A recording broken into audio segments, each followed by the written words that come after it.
Here's the thing. For everybody listening, don't make the same mistake the Bengals just did in any facet of your life. People are going to get hurt. It's the hockey season. And if they want to make the deep run to the playoffs, they're going to need players. And Ben Hutton's a good defenseman that can help. I don't think they will. If they don't have Anthony Davis, I'm saying it right now. If Anthony Davis is out for the playoffs, they don't make it out of the first round. I was very tempted to just put defense. What about the Jared Cook play on the sideline? And then Mason Crosby's 55-yard field goal or something like that. That was a good one. Come on, Austin and I have been saying this ever since Joe Burrow got injured. I just do not see Harden putting in the same amount of effort into each game. And I honestly believe that's why he hasn't won a championship yet. That's a perfect name. What you said, name brand players. Like, it's not the great value Target brand toilet paper or whatever. It's the Charmin Ultra Strong. I swear we didn't script that. Fultz is injured, and he really hasn't lived up to the potential of being the number one overall pick when he was selected by the Sixers. Like you said, Ovechkin, he's getting older. He hasn't been playing as well as I imagined. He's one of the greatest goal scorers of all time, but he hasn't started off this season as hot as I would hope. How is Joe Burrow going to get the ball to them if his butt is already on the ground and he finally decides who to throw to? I don't really think the Dodgers are going to make the World Series this year. I feel like they'll make it to the NLCS. And then I want to talk about the Fernando Tatis extension, because that really surprised me. Because he's so young. You see the Chiefs beefing up their O-line, and then you have the Buccaneers beefing up their defensive line. Ingrained in the life of Tom Brady and what winning actually looks like, I think will be a very good move for Bruce Arians and this Bucs organization. Hi, I'm Jeff Allen, and you're listening to Outsiders Opinions with Kevin and Austin. What's up, y'all? Welcome to our NFL Opinions of the Week for December 19th. Austin, let's just get right into it. And this past week, we saw Tom Brady get shut out for the first time since 2006, which is incredible. But he was so mad about it, he broke a tablet. And some people are mad and are like, he shouldn't be doing that. I think I'm totally fine with him breaking the tablet because, number one, I'm pretty sure he bought a new one after he broke it, and he didn't hurt anyone, and he was picking it up after he broke it, and that's when we saw the footage of it. And I think with him, it just shows how competitive he is and how mad he can get. But you just saw him break the tablet, and then he went back to normal. And so I don't see a problem with it. What are your thoughts on it? Yeah, I totally understand that point, and I don't understand why people get so. I feel like people just want to hate Tom Brady to hate Tom Brady at times. I know you and I both share that sentiment because mine's about a week into the loving Tom Brady. So you been just stop hating him, and then you root for him. Have you been watching Man in the Arena? I have yet to start it. I'm like 2 minutes into the first episode. Well, yeah, I finished the first episode. I'm about to start the second one probably tonight. It's really good, and I really enjoy it. But he's just a legend, and I love seeing it's a fire passion. It's not like other people who just throw temper tantrums because they're not getting the ball thrown to him, or if they're just having issues on the field getting open, or if they're struggling at their game and it's just something that they don't seem to fix. Tom Brady will have a bad game, and then next week they play the Panthers, I believe, and then go out there and just absolutely destroy the Panthers. I mean, even without Mike Evans, who I think is going to be out, Chris Godwin, who's going to be out, Leonard Fournette, who's going to be out, a lot of guys are going to be out, and I wouldn't be surprised if he threw 4 touchdowns and reached 40 in only 15 games. Yeah, he plays Panthers, Jets, Panthers. So, poor teams in the next few weeks. And then playoffs start. And we know how Tom Brady gets ready for those. And Gronk will probably be healthy. And it's going to be crazy. Yep. But I just want to start off with that. And now I think we can move into, we did do an episode before of talking about the NBA and NHL. And then the NHL canceled its season, proving me wrong because I thought the NBA would do it. NBA has called Joe Johnson, or the Celtics have re-signed Joe Johnson. Hopefully, Mavs just re-sign Dirk or Tyson Chandler. We'll see. Maybe Jason Kidd. Jason Kidd coach and play during the game, just because of all the players entering league health protocols. With the NFL, the question we are asking each other is, do we see it getting postponed? I do not see it getting postponed, just because I think the NFL I just don't think the NFL would do it. They've lessened the testing with vaccinated players, and it's now like a weekly thing. It's no longer daily. So I think the NFL is just trying to make it through, and I don't see them going on a week break or anything. I just see them, if needed, like what we saw this past week, which is we had a game on Tuesday. I don't see them canceling the game at all because I think the NFL would see how much money they would lose and therefore would not want to lose that money. Does that make sense? Yeah, and just for clarification, the NHL isn't canceling those games. Those games will be rescheduled during the period because they are not going to the Olympics. That was announced a couple days ago. So I don't think the NFL would cancel anything, but I do think there's a good chance they postpone maybe the playoffs for a week just to make sure all the teams get back to 100% health or as close as possible to 100% health COVID wise before the playoffs start, especially if a name brand player, if Dak, Tom Brady, Aaron Rodgers get COVID, I feel like there will be an outcry to postpone the playoffs for a week so that the star players and the players that matter, and even those that don't, I think they should postpone the season 1 week at the end of the season. After week 17, postpone for a week, give everyone that week off. But that would leave it to where the number one seed in both conferences would get a 2 week break. And I don't know if it's an advantage or a disadvantage. You see that how you will, but I do think it would create a little bit of chaos if it wasn't implemented. I think you do make a good point.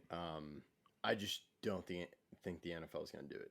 I think the NFL is happy with what's going on, and once that problem arises, then they'll deal with it. To me, they've never been a league that's been proactive. They've been more reactive in just any sort of thing, any sort of event, specifically COVID, because they did not really have a plan last year. Because I think, like many people, they didn't think COVID was going to last to the start of the NFL regular season, and now, so I think they're just going to see what happens and they're going to deal with it then, which you can think about if that's the right approach, but that's just the NFL approach as I see it. Do you agree with that feeling about the NFL? Yeah, it's been something I've always been mad about. They're not someone that wants to find out if CTE is real. They're going to have people tell them, and then they're going to react later. They're not someone trying to find out whether or not they need to do something until it's basically too late. So I wouldn't be surprised at that. But I think we can move on to our Pro Bowl snubs. We each got 3. I'll start out with Justin Simmons, Denver safety, someone that I really do believe is an elite player in this league. 5 interceptions. He's been very good free safety this year, and I was shocked when I saw he missed it. What's your first? He is on my list. He's not my first. My first is Andrew Whitworth for the Rams, the left tackle. If we want to talk about age, like we talked about Tom Brady, and quarterback is a very difficult position, one of the most difficult. But also being a left tackle, and when you're Andrew Whitworth, who is at the age of 40, yeah, he's at the age of 40 as of December 12th, which, and offensive lineman is one of the most difficult jobs, and they don't get that much credit just to anyone. Like Tom Brady will always get credit, as he should, but linemen are also very important, and people within who are deep dive into the NFL and or love watching it understand the O-line, but not just the casual fan. And so I would probably replace Tyrone Smith with Andrew Whitworth, because Tyrone Smith has dealt with injuries, so I don't think he should earn the Pro Bowl nod as he did. even though I love Tyron Smith, I just think injuries have been a part of it. And I think we can go into this after we do our snubs, but I think the Pro Bowl voting should be changed because I don't view much of it. But Andrew Whitworth is my first snub. Who's your second one? Yeah, so my second is AJ Terrell. He is a cornerback for the Falcons, someone who has not allowed 35 yards to a receiver this entire season. He is the highest rated PFF cornerback in the league, plays for the Falcons, great player, and someone that definitely deserves a lot more props. Who's your second? My second is Cordell Patterson, the running back / wide receiver for the Falcons. So I'm staying with the same team. He has just been incredible. Just the renaissance of the season he's had by playing a new position basically with running back, and he's really done well on a team that hasn't played well, but I still think he's a great running back option, and he should have been on the Pro Bowl list. Now, my last one is Creed Humphrey. He's a center for Kansas City Chiefs, very good blocker. I was going to include Cordero Patterson, one of my favorite players in the league, but I knew that you were going to have him, so I wanted to go different. And Creed Humphrey is a great center, someone who's really held down the Chiefs offensive line that we've seen has had issues in the past. But he's a great player, someone that I think deserved a Pro Bowl nod, and even though he didn't get it, that does not take away from him as a player. That's very solid. I said my third was Justin Simmers, but I'll go with a different one, and he is the same team as the Chiefs. It's the guard Trey Smith from Tennessee. He and Humphrey have done a great job. They're the young building blocks of the future for the offensive line, and I think he has done a very good job, and he was a very nice pick as he was from Tennessee in like the 6th round. So I think he should, he was 6th round of the 2021 NFL draft. So Humphrey, I'm pretty sure was the 2nd round, but I think Trey Smith was also a Pro Bowl snub because 2 of the guards were from the Browns, and while Joe Beltino is a good guard, I just think Trey Smith was another good guard that could replace the other guard for the Browns, which was Wyatt Teller. So that kind of surprised me, and I think Trey Smith should have been on the Pro Bowl list for guard. One player I just want to mention, someone that I don't know if he should have been on the Pro Bowl. It's really close, but someone I just think deserves some props. Another Chiefs guy, Nick Bolton. He has over 100 tackles this season, the most for a rookie. And he's kind of been a lockdown for them this entire season. He had 15 tackles against the Titans. This past week, he had 14 combined tackles, 10 solo tackles. And he's been an outstanding middle linebacker for a team that needs as much defense as possible with the struggles they had early in the season, allowing a ton of points and then eventually losing those games. He's started 11 games of the 14. I think he started the last 11. And he's been a force. Him and Willie Gay for the Chiefs have really helped with that linebacking core. I think I see more as Nick Bolton as more of a traditional linebacker as he can tackle. I think he could work on his coverage, but his tackling with those stats is just incredible. And some of the tackles he does make that you see him make is just incredible, the way he flies to the ball, especially in the run game. Yep, but now we can go on to our just the playoff picture. Just talking about the playoff picture, there's a lot of interesting stats out there. The Bengals are in 4th place, and they are 9 spots ahead of a team in the Broncos who are a game behind them. It's a crazy format here. A lot of teams have some hard schedules coming up, and this will really decide how the season works out. A lot of teams no one's clinched in the AFC. Only the Packers have clinched in the NFC. And it's going to be a tumultuous end of the season. So where do you want to start? Or do you start NFC or AFC? Well, let's start with the NFC, because if the Packers remain the number 1 seed, this is very important for your season predictions, and it hurts my season predictions because I had the Bucks at number 1 and you had Packers at number 1.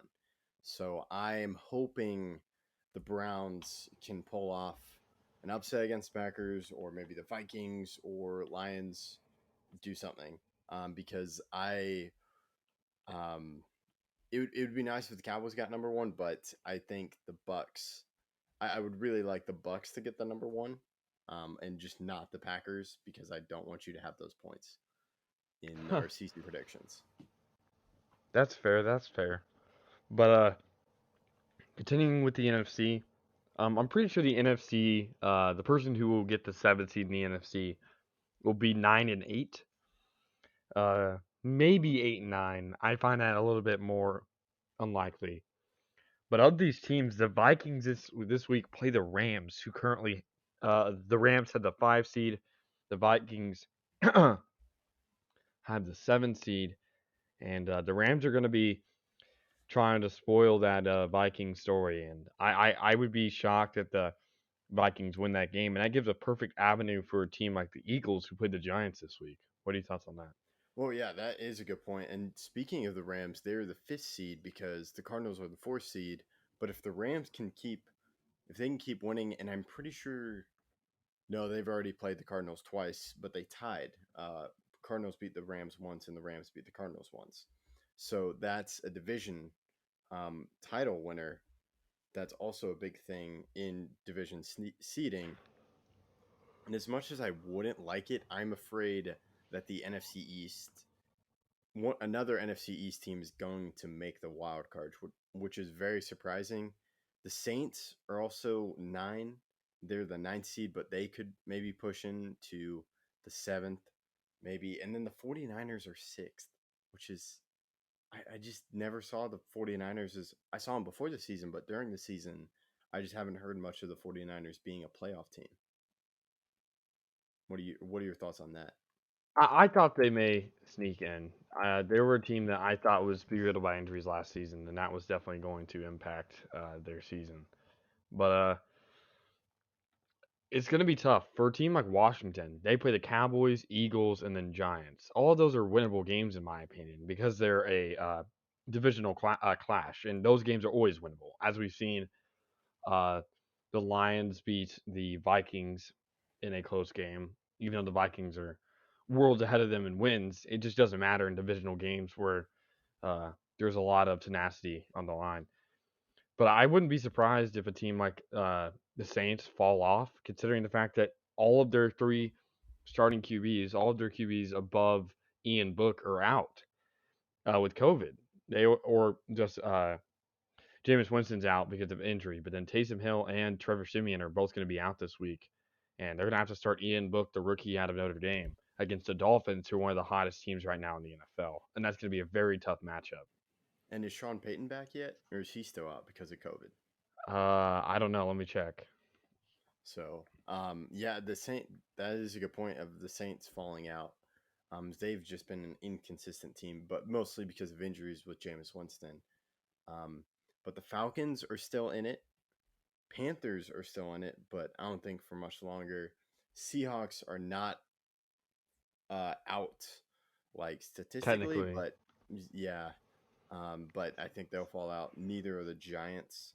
Bears are already ruled out, and so are the Lions. And those are the 2 teams in the NFC. Everyone else is open. Mm-hmm. So it's definitely going to be interesting NFC to see who fits in to the bottom half of it, as the top half is pretty much secure. With either, I don't want to say the Cowboys, but with the Packers or Bucks moving up into the 1 seed. Maybe Cowboys slip in there. I don't know. But the thing, in contrast, the AFC is where does the seeding end? Because the Chiefs were once like this, almost were basically out of the playoffs, and now they're the number 1 seed. Patriots are the 2 seed, and they're facing the Bills again, and the Patriots are leading the AFC East. But if the Bills go on a hot streak, they could possibly move up into the top 4 seeds, and the Bills are right now a 7th seed. And then you mentioned the Bengals, which is just wild. And did you see that stat when the Browns were playing the Raiders? if the Browns won, they would be leading the AFC North. But if they lost, which they did, they became the last team in the AFC North. It's just such a bizarre. They're bizarre standings, but it's nothing I've ever seen while watching the NFL this intently. Yeah, and it's just absolutely insane. This has been the most interesting AFC or just one sided of a conference ever, considering the fact that 13 and higher are all 500 or better. And of every team that currently has a chance of making the playoffs in the AFC, all of them play a team that is at 500 or better besides the Chargers. This is a must-win game for the Chargers. They play the Texans. They're the only team right now in the AFC who has a chance of making the playoffs and does not play a team that's 500 or better. Only team. So they must win. It's a must win. Another must win is for basically every team that's 7-7. I made the prediction earlier in the year that a 10-7 team will be the 7 seed. Well, there's a lot of 7-7 teams. That means they have to win out. So a game like the Broncos versus Raiders, both teams are 7-7. One team, in my opinion, will be out of the playoffs. The loser of that game. And that's a division game. To what you were talking about, It is. like it's basically up for grabs. In addition to the AFC just being crazy, and then the thing is, you mentioned the Dolphins. The Dolphins are riding a 6-game winning streak, or is it? It's 6 games, and we had high hopes for them, and then they looked out of it, and now they're close to just making it back. And the Steelers are still not out of it. Neither are the Ravens, and the Ravens have just been decimated by injuries. But they could still get into it. I don't think they'll be a playoff force. I don't think they'll be dangerous in the playoffs because of all the injuries, especially to their corner. But you never know. So it's just so many teams, if they get in, could be scary. Except the Ravens. Like the Steelers, I don't think would be scary. But maybe the Dolphins. If the Dolphins got in with just how well their defense played last season and like the Xavier Howard who can pick the ball, and then maybe Tua gets on a hot streak. It's really up in the air for the AFC, no matter how the seeding shakes out. But I believe home field advantage would play a huge part in it to it, so it makes the seeding important, but it's not the end of the world, if that makes sense. Yeah, and what seemed like a crazy prediction at the beginning of the season, me having the Ravens missing the playoffs, if everything holds true, that'll be true. The Ravens will miss the playoffs. And I did not expect it to go down like this, where the 13th seed has a 7-7 record and the 4th seed has an 8-6 record. But it's just, it's crazy. And I would not be surprised if every week after this remains crazy. I would not be. It's just the team I feel the worst for, the Browns. The Browns lost against the Raiders in heartbreaking fashion after I think they should have gone for a first down. They just run the ball to try to waste the clock. It wasn't a good running play. I would have thrown the ball on that 3rd down, get my quarterback out of the pocket, try to make something crazy happen. But they just ran the ball to get the clock lower, and then Derek Carr drove them down the field, the Raiders, and won the game. It was a tough end, but now the Browns play the Packers, and that is going to be a very tough matchup considering the Packers have all the will in the world now that the 1 seed is in their grasp and they don't want to let it go.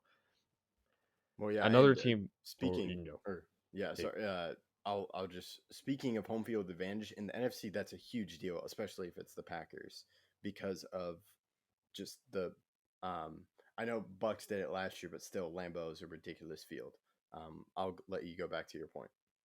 Yeah, but another team that I think is playing a game for their life is the Ravens versus the Bengals. The loser of that game won't be out because again, I see a 10-7 team getting the 7th seed.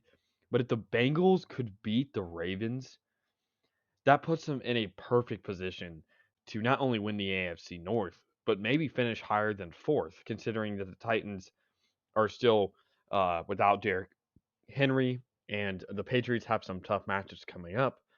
The Bengals could finish high. And the Chiefs are 10-4, so technically, in my mind, they will make the playoffs, but they could lose to a tiebreaker to a 10-7 team. No team is safe. And the Chiefs don't have the easiest schedule coming up because of how good their division is. The Chiefs play some tough games. They play against the Steelers, and then they play against the Bengals, and then they play against the Broncos. And if the Broncos are playing for their playoff lives, they're 9-7, playing against a 10-6 Chiefs. I don't know who wins the division. If the Chiefs fall off, lose against the Steelers, which is possible, lose against the Bengals, which is possible, and then lose it against the Broncos, they may be out of the playoffs too. So every team needs to be fighting for their playoff lives because anything could happen. Yeah, that's very well summed up. And the Bengals are coming off a nice win against the Broncos, 15-10. So maybe Zach Taylor can prove me wrong and get a nice win over the Ravens, even though I don't see it happening. I think the Ravens coach Jim Harbaugh it's John Harbaugh, not Jim. Jim's Michigan, right? Yes.